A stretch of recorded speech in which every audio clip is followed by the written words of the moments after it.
Ozymandias.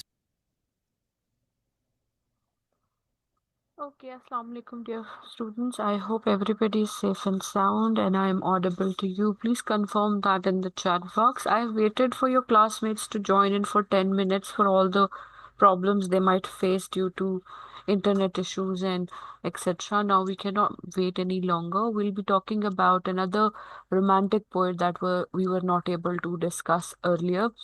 That is Percy Bysshe Shelley, and we're going to talk about one of his very famous poems called Ozymandias. Could you please confirm in the chat box that I'm audible to you or not? Yes, ma'am. All right. All right. So I'm audible to you. Okay.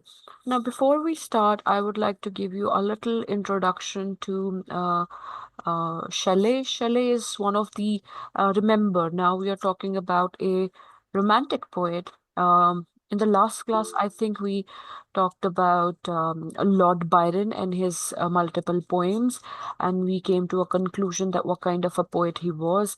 Today, we'll talk about P.B. Shelley, Percy Bysshe Shelley. Since we are in an online class, so we can listen to Jivate.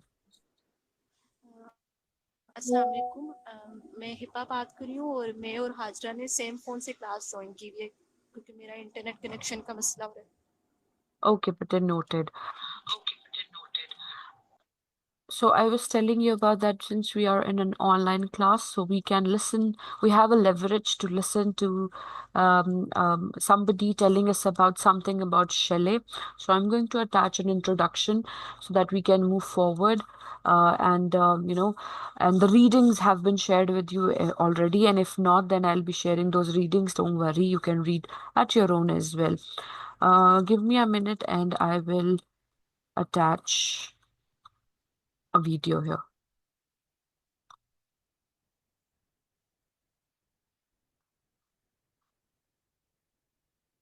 नया Pond's bright beauty Mm.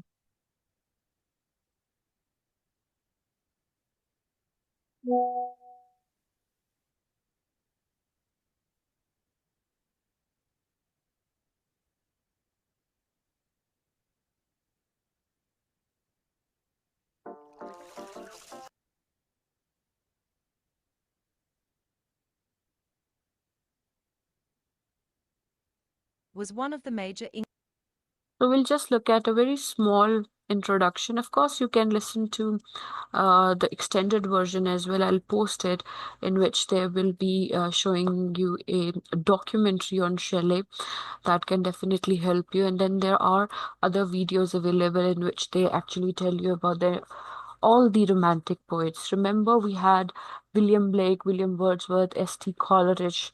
These people were the first generation of romantic poets, and then we had John Keats, Lord Byron, and P.B. Shelley, and they come from the younger lot of the romantic poets. So let's listen to the introduction to Shelley, what important pointers we can get from here. Percy Bysshe Shelley was one of the major English Romantic poets. He is known for his revolutionary views, lyrical style, and passionate advocacy for social and political change. This video explores a brief biography of Percy Bysshe Shelley. Percy Bysshe Shelley was born on August 4, 1792, in Horsham, England, into a wealthy and politically active family. He was the eldest son of Sir Timothy Shelley, a Member of Parliament, and Elizabeth Shelley. Shelley was educated at Eton College, where he developed a love for literature and a rebellious spirit against authority. He then attended University College, Oxford, but was expelled for his publication of a pamphlet promoting atheism. Shelley's literary career began in his teenage years when he published his first poetry collection, Original Poetry by Victor and Keziah, with his sister. His early works were heavily influenced by the themes of the Enlightenment and the French Revolution. In 1811, at the age of 19, Shelley eloped with Harriet Westbrook, but their marriage was troubled. He later fell in love with Mary Godwin, later Mary Shelley, the daughter of political philosopher William Godwin and feminist writer Mary Wollstonecraft. Shelley and Mary Godwin ran away together in 1814 and eventually married after Harriet's suicide in 1816. Some of Shelley's most famous works include Ozymandias, Ode to the West Wind, To a Skylark, Prometheus Unbound. He also wrote an elegy, Adonais, mourning the death of his friend John Keats. Shelley was deeply committed to political and social reform. He wrote extensively on topics such as democracy, liberty, and the rights of the oppressed. His revolutionary views often brought him into conflict with the authorities, due to which he was expelled from Oxford and later disowned by his family. Shelley's life was tragically cut short when he drowned in a boating accident off the coast of Italy on July 8, 1822, at the age of 29. He was cremated on the beach near Viareggio, and his ashes were interred in the Protestant cemetery in Rome. Despite his relatively short life, Shelley's poetry had a profound impact on subsequent generations of poets. He is regarded as one of the greatest lyric poets in the English language. His works continue to be studied and celebrated for their beauty, passion, and idealism.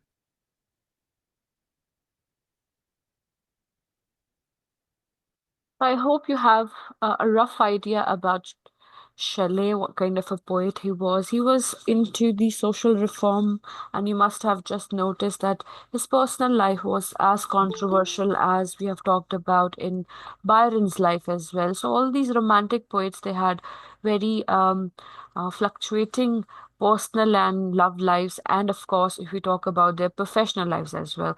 If we talk about Shelley, he went through a lot of ups and downs because he got married twice, and both times he ran away with very young girls. And when he ran away, he had to fetch for himself and his beloved wife and child as well. And one of them, he lost a lot of children due to many hurdles and problems in his personal and professional and financial life. Therefore, his first wife, Harriet, committed suicide, and right after that, he got remarried to another woman, Mary Godwin.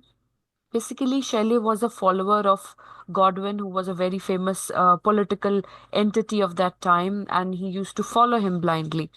So while pursuing Godwin, he fell in love with his daughter and he married her by eloping with her. Other than that, you have just got to know that one of the most famous works that he has written is Ozymandias, Ode to the West Wind, Ode to Skylark, and much more. We'll talk about Ozymandias today, which is a very famous and short poem, which some of you probably have read already, maybe somewhere, because it is part of many courses. We'll listen to the recitation first, and it might be a little self-explanatory to understand. I'm going to play this audio and then we'll talk about the poem line by line. Ozymandias by Percy Bysshe Shelley. I met a traveler from an antique land who said, "Two vast and trunkless legs of stone stand in the desert. Near them on the sand, half sunk, a shattered visage lies, whose frown and wrinkled lip and sneer of cold command tell that its sculptor well those passions read which yet survive, stamped on these lifeless things, the hand that mocked them and the heart that fed. And on the pedestal these words appear: My name is Ozymandias, King of Kings. Look on my works, ye mighty, and despair. Nothing beside remains.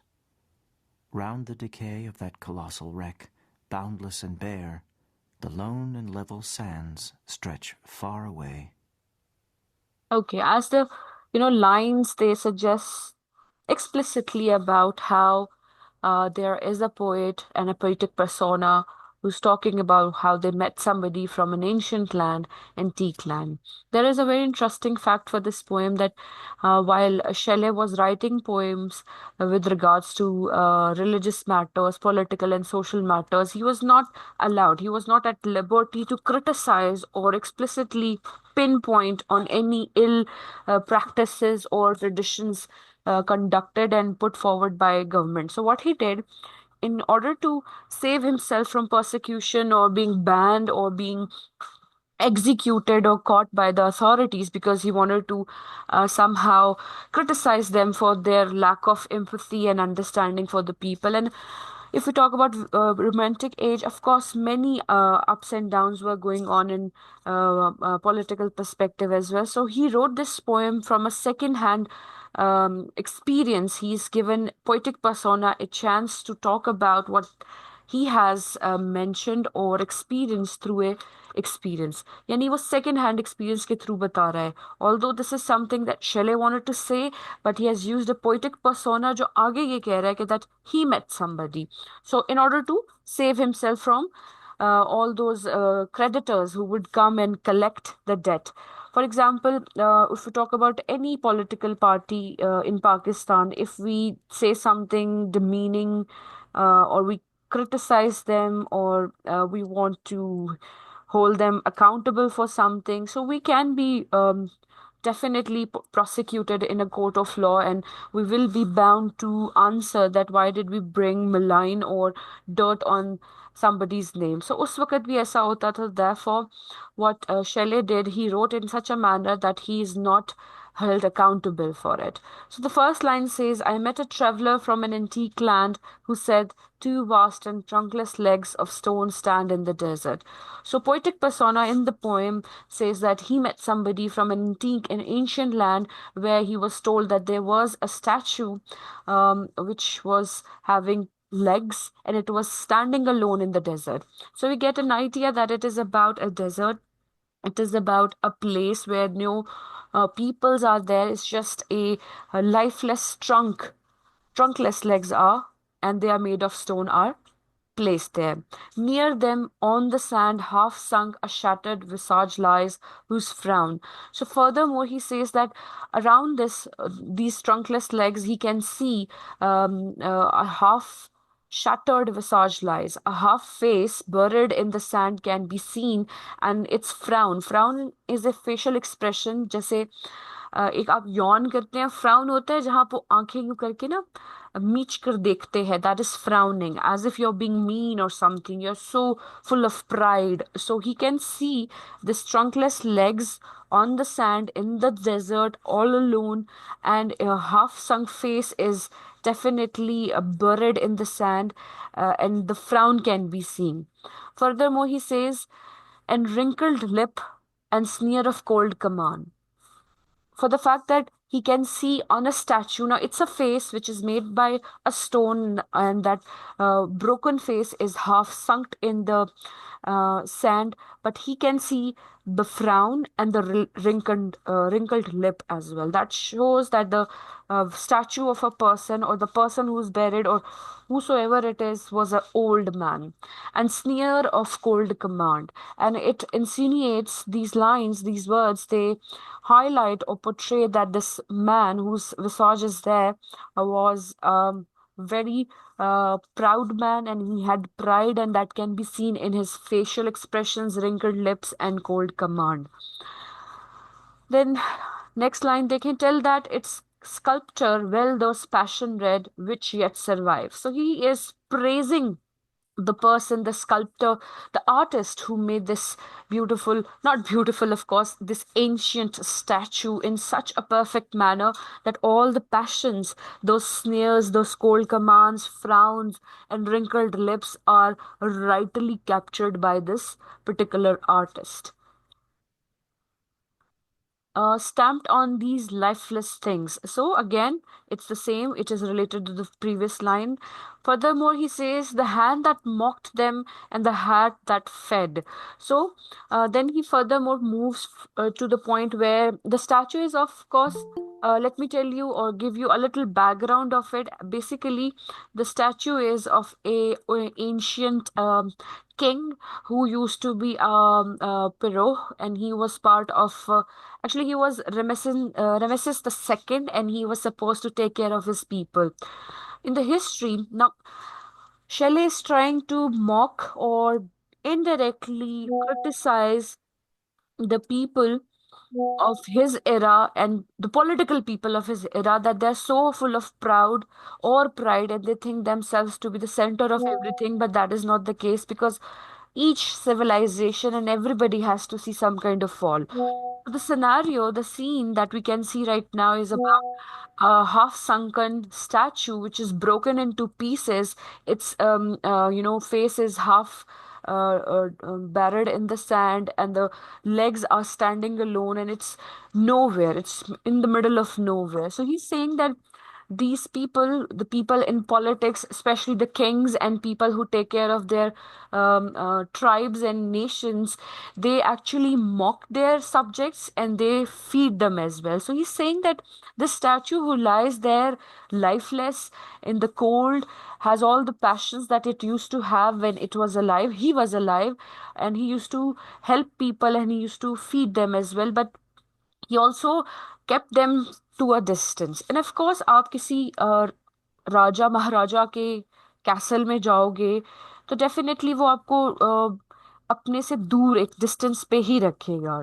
That is the only way to control people. अगर आप उन्हें same amount of respect और same table पर ले आए, तो they become your equals. So these kings and this Ramesses the second did not allow his people to be at the same level as if he was on the superior path, or he was superior to them. So here the poet is saying, the poetic persona is saying that this is the same king who used to be so proud, so full of pride, and he used to have these frowns and cold commands, and the passions are very well captured in this lifeless thing. But and on the pedestal these words appear. Now, of course, एक जो statue होता है उसके नीचे एक foundation पे उस statue का नाम लिखा जा सकता है, तो उस pedestal की बात हो रही है. And on the pedestal these words appear. My name is Ozymandias, King of Kings. Look on my works, ye mighty and despair. So, of course, when this king was alive, he used to think of himself to be a very important king, and his pedestal says that my name is Ozymandias, King of Kings. Look at my works, ye mighty, ye despair, which definitely describes and gives us an image that he was definitely so full of his own you can say self praise was there, that he did not understand what is the beauty of the transient nature of life. He thought that this will be preserved forever. And remember, romantics believed that art was a very prevalent and significant way to express their feelings. So here This king, Rameses II, he got himself statued when he was alive. He asked the artist to make a statue of his personality so that the next generations would be inspired by him. But what happens is that after so many years of passing and civilizations have gone, now he lies there in the middle of nowhere in a desert where nobody's there to follow him, nobody's there to worship him. And that is what Shelley wants us to understand, that no matter what you do, how big you think you are, there is something that is bigger than you. That is the decay and despair that comes your way and you have to fade away. And that's true. सब चीज funny है और सब माया है. Everything has to pass on. Even all kinds of feelings they have to pass on. And despair भी जाएगा तो खुशी आएगी. तो that is the binary that is being depicted over here. Nothing beside remains. This line is very important because it talks about that it's just a lifeless statue in which the frown and wrinkled lip are captured. The passion is there, but it is just lifeless, and the trunkless, and its chest is broken into pieces, and it is not as mighty as Ozymandias used to think that he was. The Rameses II, the background knowledge which is attached to the poem, जो अपने आप को बहुत समझता था. Now, after civilization, nothing beside remains. Round the decay of that colossal wreck, boundless and bare, the lone and the level sand stretch far away. So this imagery definitely creaks out that how this trunkless statue, broken statue into pieces, is lying there in the middle of nowhere. It doesn't have all that mightiness that it used to have when this king was alive. It's there in the colossal wreck, which is a huge wreck, and it is boundless and bare. It doesn't have any protection anymore. Rameses II was very proud of himself, and he actually made a separate city on his name. But eventually that city vanished, and that is how Shelley wants to criticize that all these politicals or political people or entities who think themselves to be imperishable will perish eventually, because time spares no one. And these feelings and everything has an ending, and so does this political regime. So this was his poem, which was based on Ozymandias. Is it clear? Did you get the message that they're trying to share over here? Any questions?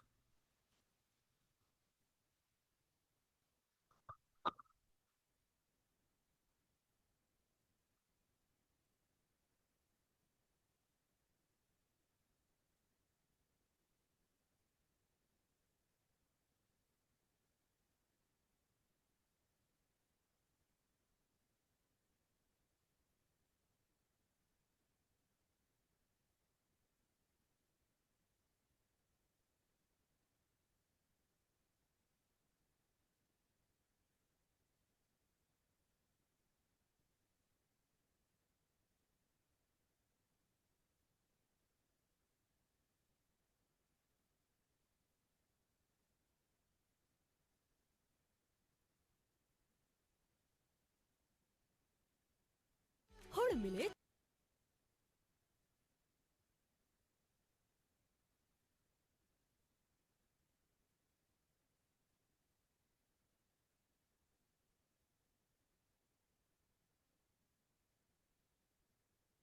Characteristics of romantic.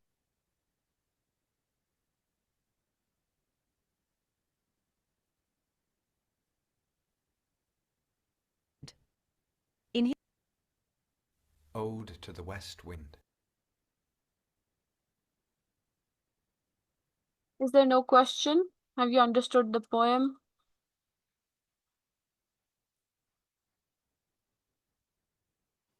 Yes, ma'am. जी ma'am it's clear. Okay, so Yes, ma'am, it's clear. all right, we'll take 1 or 2 minutes and then we'll start another poem from the same poet. And I hope you remember that we were supposed to have presentations today, but then this thing happened. We had an online class, so I am moving forward. However, if your date was today, then it is shifted to tomorrow. I'll update that infographic or action plan Excel sheet that I shared with you, ताकि आपकी dates जो update होनी है आपको पता चल जाए. Those presentations are your final credited task, after which I can conclude your internal scores. So इसको mind में आपने रखना है.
Okay, now let's move forward to the next poem that is called Ode to the West Wind.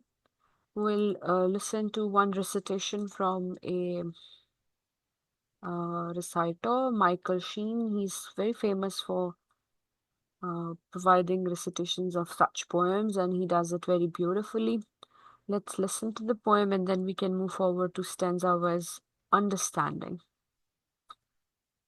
Ode to the West Wind.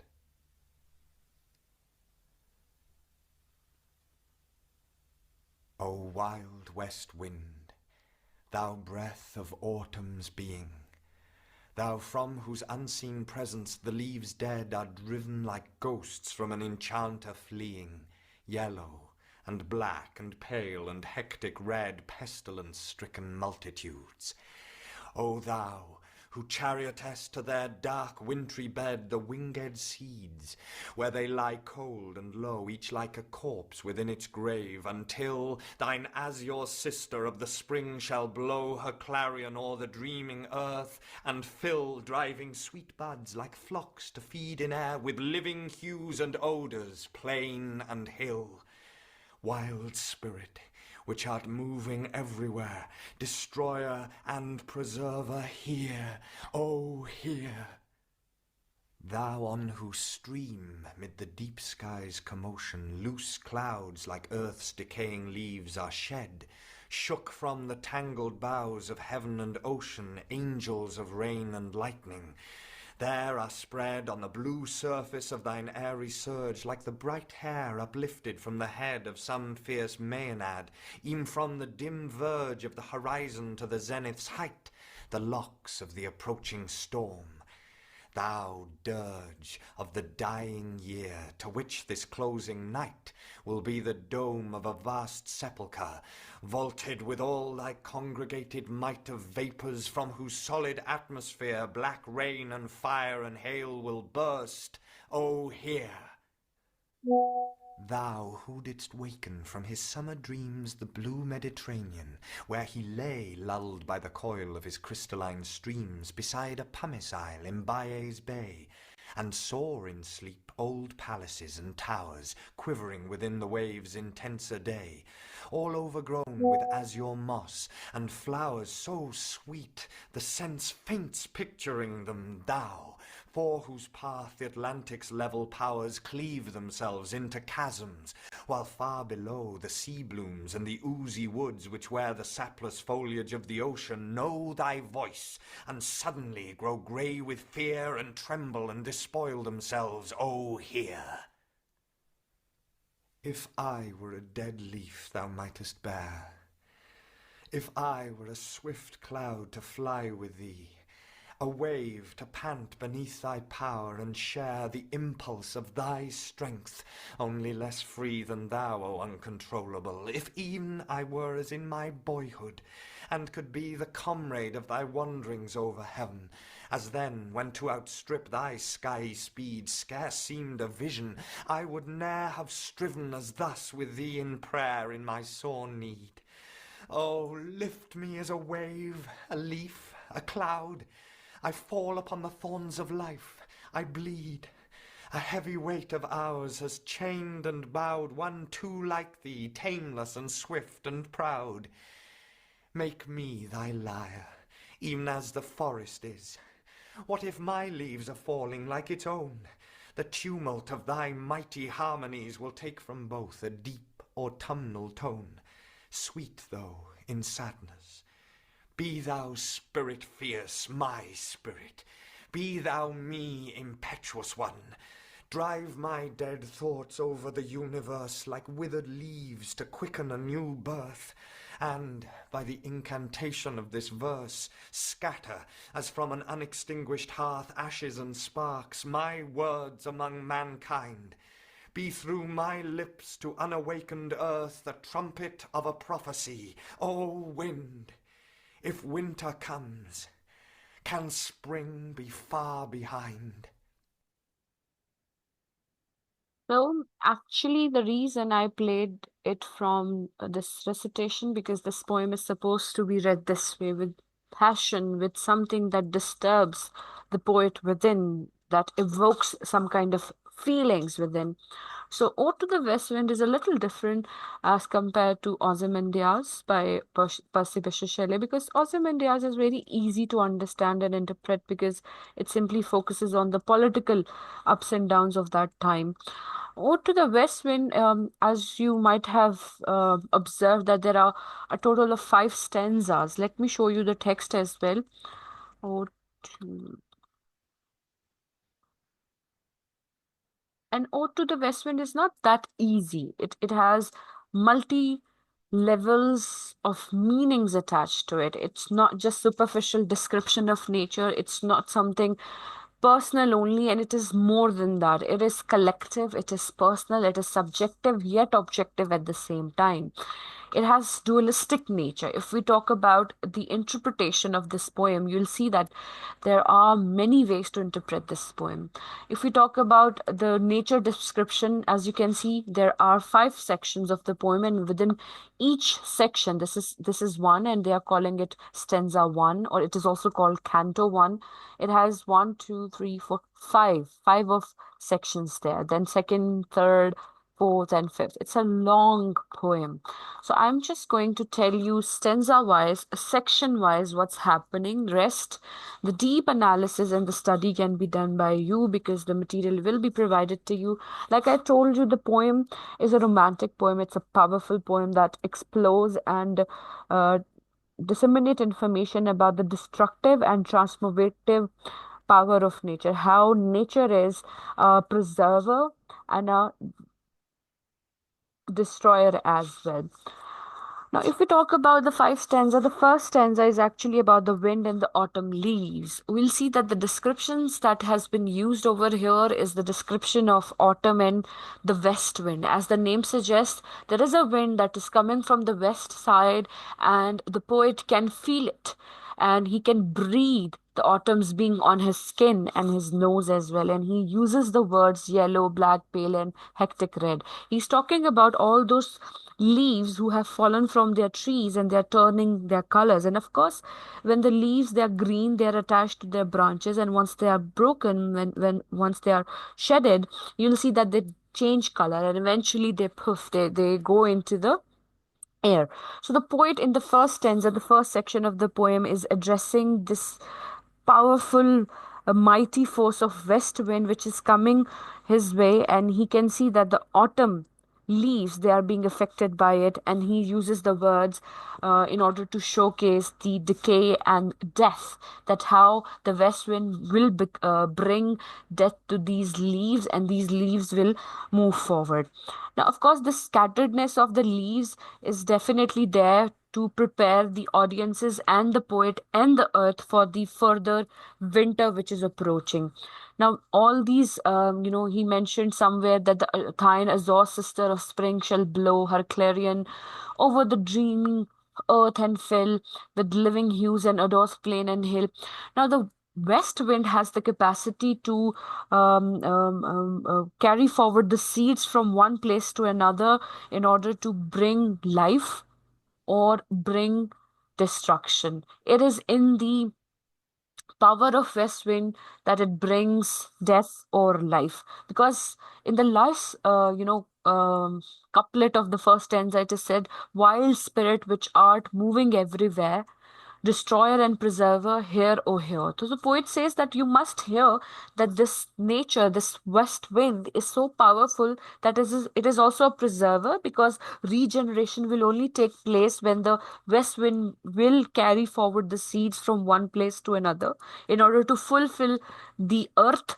And then these winged seeds yani seeds ko jaise par lage हुए हैं, and they are flying here and there. So that is why he's calling these winged seeds to be very wild, and he says, oh here, that this west wind is not only a preserver but also a destroyer. So we have a theme of regeneration, and of course the autumn season has been mentioned over here.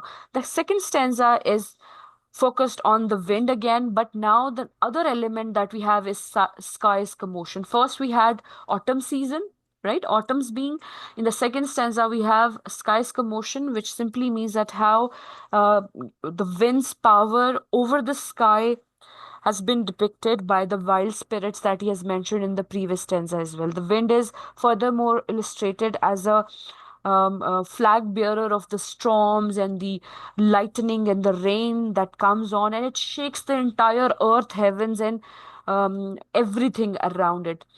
Angels of rain and lightning they are spread on the blue surface of thine Irish surge, like the bright hair uplifted from the head of some fierce minute, even from the dim verge of the horizon to the zenith's height, the locks of the approaching storm. So the imagery is full of chaos. Now, Fierce Minute is a reference to Greek mythology, where the poet is saying that this minute was definitely worshipped by people, and there is a sense of, and there is emphasis of chaos and sublime that is attributed to the power of wind that is coming their way, of vapors from whose solid atmosphere black rain and fire and hail will burst. Oh, here. Again, the sensual and the sensory details are being focused. You'll see that romantic poets, they always focus on how you must incorporate your human faculties or senses into whatever you're writing. So he has used herring over here in the second stanza and the first stanza as well, and he is using images to make us understand and stimulate an image in our mind. So we are using the sight feature as well. Okay, so first stanza is focused on autumn, the second stanza is focused on sky, how sky brings rain, lightning, and thunder. Now we have third stanza, which is focused on the sea, the blue Mediterranean, where he lay, lulled by the coil of crystalline streams. Now the poet highlights the wind's impact on the water, on the sea, on the Mediterranean, the blue Mediterranean, that how this west wind has a huge impact on the sea. It can actually stir waves and awake them from the deep sleep. Of course, जब एक stagnant water होता है तो वो बिल्कुल still खड़ा होता है, लेकिन हवा आती है तो वो उसको stir करता है या उसको जगा देता है. He uses the word over here, cleave themselves into chasms while far below the sleep blooms and oozy woods which wear the shapeless foliage of ocean know. So furthermore, he uses the imagery of ocean to reflect the ability that wind possesses to affect even the most stable and vast elements of nature, which is the chasms underwater. Then he says, thy voice and suddenly grow grey with fear and tremble and despoil themselves.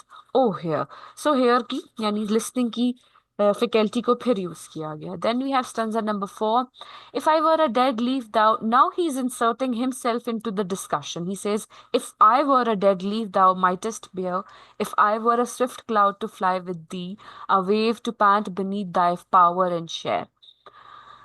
The impulse of thy strength only less free than thou. Oh, uncontrollable, if even I were as in my boyhood could be. So the poet has inserted himself, the poetic persona has inserted himself, and it has become a little, not little, of course, entirely personal for him. So the tone over here changes and it becomes personal because the poet asks the wind to lift him like a leaf or cloud or a wave. He uses these pointers to highlight that how mighty West Wind is. Then, furthermore, he is very much nostalgic and he laments about his struggles and how his energies have been down. If I were as in my boyhood and could be. Basically, the background behind this line is that Shelley was going through writers block writer blocks क्या होता है कि जब एक poet या एक writer लिख नहीं पा रहा होता है to its fullest to their fullest potential. So he asks, he pleads, or almost prays to this west wind, कि you should come and purify me and lift me Oh, lift me as a wave, a leaf, or a cloud. I fall upon the thrones of life, I bleed. So the struggles that he is going through can only be lifted and elevated if this west wind takes charge and empowers him. Now, this plea definitely symbolizes his desire to overcome the limitations, delimitations, hurdles, barriers and many other emotional, physiological, and financial problems that he's going through. And he also wants to achieve greatness just as equal to West Wind. A heavy way of ours has changed and bowed, one too like thee, tameless, swift, and proud. So he wants to be tameless, swift, and proud, just like the West Wind. Then we have the fifth stanza. Make me thy lyre, ire, even as the forest is. What if my leaves are falling like its own? The tumult of thy mighty harmonies will take from both a deep autumnal tone. Sweet, though in sadness, be thou spirit fierce, my spirit be thou me impetuous one.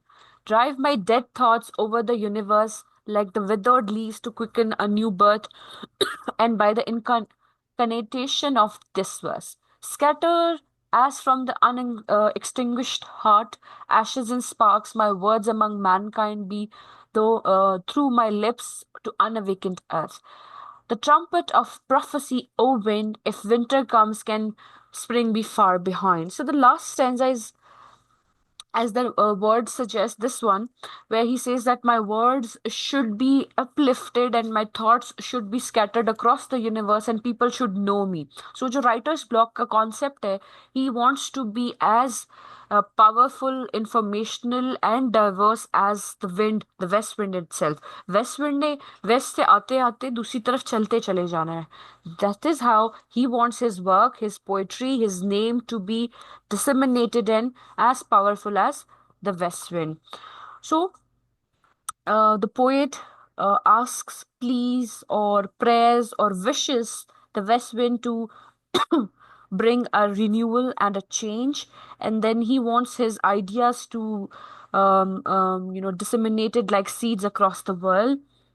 Then, of course, the poem ends with something that is hopeful. We can see the tone to be hopeful, where he says, if winter comes, can spring be far behind? So, if the sadness or the writer's block and the struggles they go away, then the happiness and the goods of life might come his way. So, he's hopeful in the end. So, all in all, the entire poem is an address to the west wind where he addresses natural phenomena in different ways. The first stanza focuses on autumn season. Second one is inclined towards sky. The third one is inclined toward the sea. And then last two are actually direct addresses, pleas, or we can say prayers, wishes that the poetic persona is presenting in front of the west wind to elevate him. If we talk about the themes of the poem, we'll say that nature's power has been mentioned because the west wind is untamed and it is a force of nature which is capable enough to elevate his soul and his works as well. It is the poem is also full of the human struggles and aspirations that how people and Shelley he wants to rise above personal and societal struggles and he wants to be inspired and creative. If you remember, romantics always wanted to do something creative and innovative, and that is what they want to Shelley wants to highlight over here as well. Now, the vivid imagery and the philosophical reflection in the entire poem is very helpful for us to understand that this destruction, this renewal, and the creative power and the powerful power of West Wind is being depicted in the poem. And it also highlights the revolutionary ideals that Shelley used to hold very close to him, like we have seen in the introduction to Shelley as well, that he found these things to be absolutely worth. So this was all about today's two poems. One was Ozymandias, the second one was Ode to the West Wind. Both of them are important and they are part of your final term examination as well. So you should have something in your mind about these poems as well. Now I'm giving you 2 to 3 minutes to think about these poems. If you have any questions, please go ahead and ask.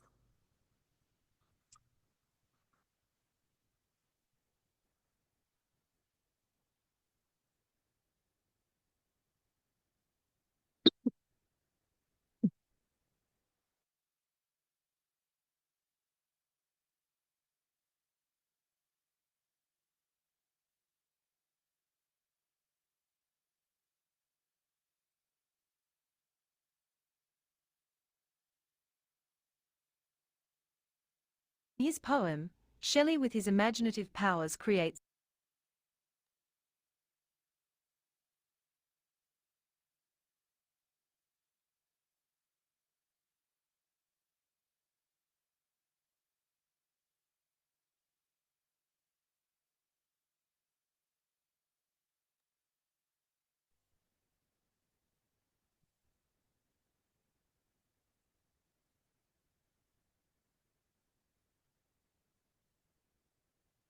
Okay, I found a link that talks about the same poem in the similar manner or a little different as well. That is more organized to listen to. Since we have time, let's listen to that together. And later on, if you have any questions, you can definitely ask those questions. Let me attach the explanation that is stanza wise, and you can listen to it. I'll attach it in your Google Classroom as well. one of the major characteristics of Romantic poetry is the description of nature. It is the most important element of Romantic poetry. Although John Keats made his name in creating natural imagery, Shelley's contribution was also remarkable in this regard, as evident from line-by-line explanation of Ode to the West Wind. In his poem, Shelley with his imaginative powers creates a romantic sensation. He creates beautiful natural paintings in the form of words that his readers can easily imagine. No doubt, Shelley's powerful imagination, like other Romantic poets, helps him to express an idea in the form of poetry. It is necessary for an ode writer to create lyrical stanzas, as odes are usually lyrical. In an ode, a poet always expresses his joy for an event, or he glorifies natural objects. Shelley's odes are also lyrical. In fact, he is known just for writing poetry with a strong lyric structure. Ode to the West Wind is a strong example in which his imaginative explanation of nature proves that he writes structural poetry with lyrics. Ode to the West Wind explanation and analysis. The poet in this ode glorifies nature. He personifies the wind and assigns it human powers. It destroys everything in the autumn season. In literature, poets and writers use the autumn season to express themes of despair. Shelley also does the same. In this poem, he creates a melancholic atmosphere, for which he uses the natural object west wind. The poem contains 5 stanzas, but the subject matter of the poem remains the same in all the stanzas. Stanza 1 Analysis. The poet directly addresses the west wind and shows his readers the power of the wind. In the first stanza of the poem, the poet describes a natural phenomena, journey of life from birth to death. In apparent meanings, the poet talks about the capabilities of the wind. The wind is invisible, yet it can scatter the leaves. He describes colors of leaves as yellow, black, white and red. The wind moves them like sick people. He uses this example in his ode for the purpose of explanation of the role of the west wind. Leaves cannot move spontaneously, therefore, it is the wind which helps them to move from one point to another. Almost every person in the earth has felt the west wind, but no one has ever felt in such a way as the poet shows explanation in his ode. It is the wind that spreads the seeds in autumn and buries them. Subsequently, the seeds start growing in the spring season. If the west wind is melancholic, at the same it causes the growth of new plants on the earth. Apart from this, wind also spreads the fragrance of flowers while scattering them here and there. In this stanza, readers do not only realize Shelley's treatment of nature as an object of prime inspiration, but also as a source of natural phenomena. We see wind as an alive object of nature, which performs an action for the welfare of society and humanity. He imagines the power of wind and shows to his readers that wind is definitely a source of ingenuity. Stanza 2 Analysis. Wind not only scatters the leaves, but also moves the clouds in the sky. Without wind, clouds are helpless, just like the leaves and flowers are powerless on earth. It seems that the poet just praises the beauty and duty of the west wind, which helps the clouds to move to a specific location and cause rain on earth. In this stanza of the poem, the readers observe that the clouds and wind are not full of actions, but also act as if they are alive human beings. Nowhere we can observe such a unique style. Every romantic poet has his specific attributes. Similarly, it is Shelley's poetry's characteristics that he blows soul in different objects of nature. Stanza 3 Explanation of Ode to the West Wind. There is an explanation of certain images of nature in this stanza of Ode to West Wind. The poet uses blue Mediterranean, crystalline streams, Isle of Bays Bay, palaces and towers as beautiful images in this stanza. He imagines the presence of wind on those areas of earth and shows his readers the look and feel of those places when wind blows there. He ends every stanza with the sentence, "Oh, here." It means that he is trying to talk to the wind, as he has imagined it as a lively human creature. All the images in this stanza show that sensation is the prominent feature of Shelley's poetry. His strong imagination adds him to the list of most romantic poets in the history of English literature. Stanza 4 Explanation. Romantic poets consider that it is their prime duty to explore nature. They escape from the realistic world and find pleasure in the imaginative world. The poet does the same in this ode. He escapes from the harsh world and feels himself in the arms of wind. As mentioned earlier, romantic poets love nature from the cores of their hearts. Shelley is also in the list of romantic poets, therefore, he wishes to fly with the west wind and wants to see each and every place, explanation of which he gives in the last stanza of the ode. He requests the wind to take him with it. Reality is harsh because expectations hurt a person too much, hence, escapism is the only solution of every such problem.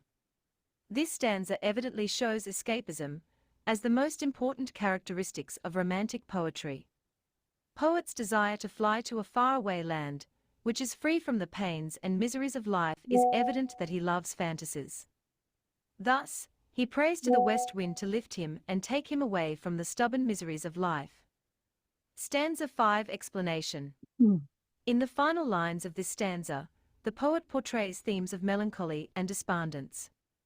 The poet knows that he can never fly like the wind, but he wishes to do so. However, when he realizes that he cannot go with him, he becomes sad. Nature always attracts romantic poets, hence, he insists on going with it. Despite the fact that it is impossible for him to go and fly with the wind, he requests that he wants to be part of the west wind until the spring comes and takes over the winter. Undoubtedly, in the final stanza of the poem, the poet praises the destructive power of the west wind and wants to be a part of it. The poem, though does not seem political or social from any angle, yet some critics argue that there are certain elements in this poem that makes it social. Shelley talks about social change. The wind that sows the seed, scatter the leaves, change the location of clouds are symbols that the poet uses for explanation to social change in his ode to the west wind. Thus, the poet shows that the society is moving towards destruction and portrays change as the law of nature. Okay, so I hope this reinforcement of the same poem was helpful for you. That will be all for today. If you have any questions, please go ahead and ask. If not, then we'll be ending the class.